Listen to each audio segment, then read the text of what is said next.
I'm Trenton, I'm Michael. YouTube's cutest best buds. Or, in this instance, YouTube's sportiest best buds. Hey. And welcome back to the projection room, where we project our thoughts and opinions on movies, music, anime, sports. Alright, today we're doing another episode of Michael's Must, and today the film that we have watched was Eddie the Eagle.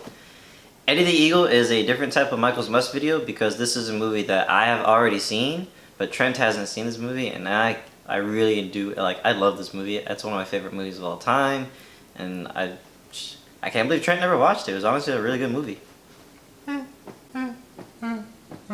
So here's the gist. The movie starts off, Eddie's a kid, and it establishes right away Eddie only wants to be an Olympic athlete.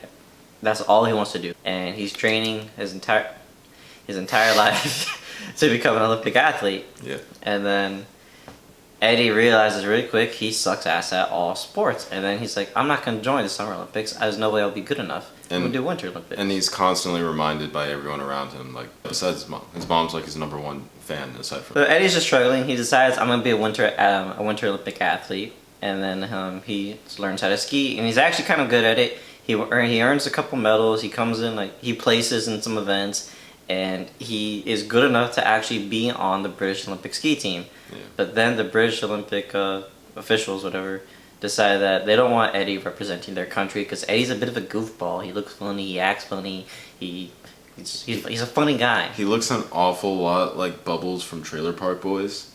He's never seen Trailer Park Boys. So Eddie decides that instead of being on the British Olympic downhill ski team, he's going to be a ski jumper because there is no team for that. And there's no team for that at the time. The Brits. So Eddie goes off to Germany.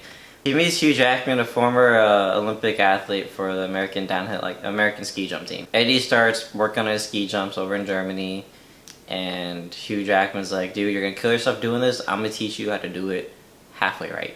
Yeah. He just basically wants to help him out enough so he doesn't fucking die. That's all he wants to help. That's pretty much it, because he goes from doing the 40 meters? The 40 meter jump. He goes from doing the 40 meter jump, which is the easiest one. That's what what these people start out doing when they're 5 or 6. Then he goes from that to doing the 70 meters, and he wants to eventually do the 90 meters, and he's like, dude, you can't, you're gonna die if you try and do that. So he tries to help him out enough, just so that way he can be prepared, and Hugh Jackman won't have to have his death on his conscience because he let this kid fucking kill He let this kid just practice without a coach. Yeah. Hugh Jackman trains him up, and he eventually lands, and he gets a shitty score. He only goes 30 meters, but all he needs to do to be on the Olympic ski team is be an Olympic ski jumper. That's it. Eddie goes back to England, and then the Olympic British Committee's like, hey, we changed the rules. You're not qualified yet. You need to at least be able to jump 61 meters. You can only do 30.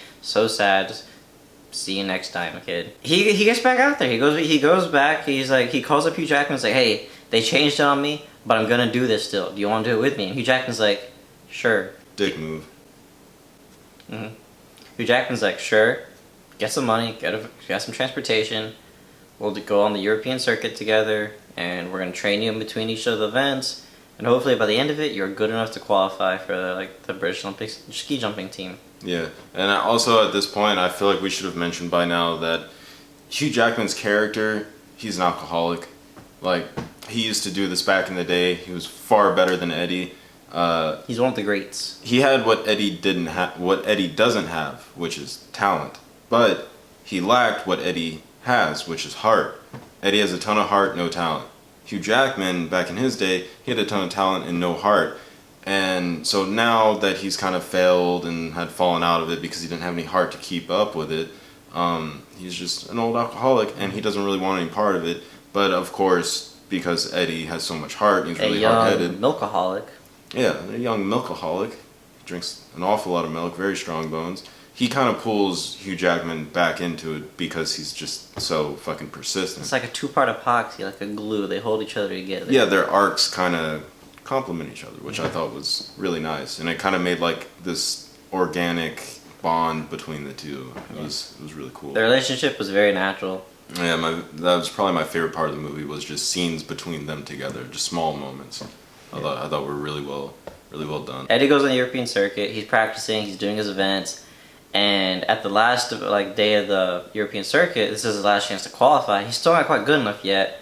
On his training jump, he does a 61-meter jump, which is what the rules say you need. Yeah. But on his actual official jump, he falls and doesn't qualify anymore because of this. And he's like begging him, hey, just use my practice jump or let me jump again. I need to be able to compete. This is seriously all I want to do. I'm not trying to be the best. I'm just trying to go to the Olympics. They're like, sorry, kid. Nope. Eventually, he gets a letter in the mail saying, yo, we did that thing that you asked for anyways. So now he's able to go to the British. He's able to go to the Olympics over in Calgary, Canada. Yep. Woo, woo, woo. Right now. And Hugh Jackman's like, dude, no. All right. I think we should take another 4 years, keep training. You're good now, but in 4 years, I can make you great. You will be one of the best ski jumpers. You barely got this down now. You only got that 61-meter jump this one time. It's not like you could keep doing this. You're gonna make a fool of yourself. You're gonna make a fool of your country. Don't go. And Eddie's like, no, you don't get it. I need to do this now, or else they'll keep trying to take my chance from me. I got it this time. I might be able to get it again. I really liked when that happened in the movie because it was like he had finally made a believer out of the person who probably believed in him the least amount besides his dad. Because Hugh Jackman goes from being like, I'm just trying to help you not die, to seeing that Eddie is actually capable of doing this for real. Yeah, so he's like, I'm trying to help you be one of the best. Yeah, exactly. But of course, Eddie doesn't want to miss out on this opportunity. They both make sense. I can see where they're both coming from. Eddie goes off to the Olympics, but without Hugh Jackman, because Hugh Jackman's like, I'm not going to help you go through with this. Like, you're going to die. So Eddie goes off to the Olympics. He does his little 70-meter jump, lands a 16 meters. At the time, isn't Eddie's personal best? His personal best was exactly 61 meters. Also, whenever he lands that 60 meters, he does like a little dance and shit because he gets so excited for the crowd and everything, and the crowd loves him so much because he's nowhere near what all these other guys are doing as far as like personal best. And he's so proud of what he did. Or breaking records, yeah. So he's just like, he's... Anybody else who went to the Olympics that day and they got one of Eddie's scores, they'd probably be like, what? But Eddie's like, hey, I'm here, guys. I'm Eddie. And the crowd loves him. He does his dance where he's just like, oh. He's just like, oh. He's just like, oh. And the crowd's like, Eddie the Eagle. And then it stuck. Yeah, and everyone wants interviews with him after that and stuff like that. So he kind of became famous for not being that good. After that, when he decides, I could do better, I am better than this. Eddie goes, he takes a lift to an elevator, to some stairs, a bit more stairs, and he's going to do this 90-meter jump. And up on the top of this little hill, he meets Maddie something, this other ski jumper who's like the best ski jumper in the world at the time. And the ski jumper's like, hey dude, give it your best, alright? If you don't give it your best, you're gonna go home and you're gonna like hate yourself. It's gonna be it's gonna be the end of the world for you. Like me, I don't care if I get last place as long as I know that this was the best jump that I just did, you know?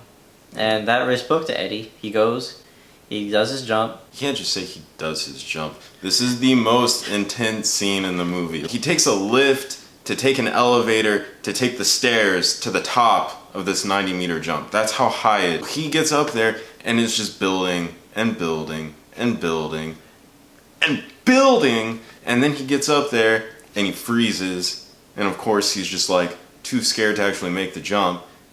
And then he finally goes, and on the way down, he goes. And he goes. And he goes. And he goes. And then And then he goes. And then he's going. He's soaring.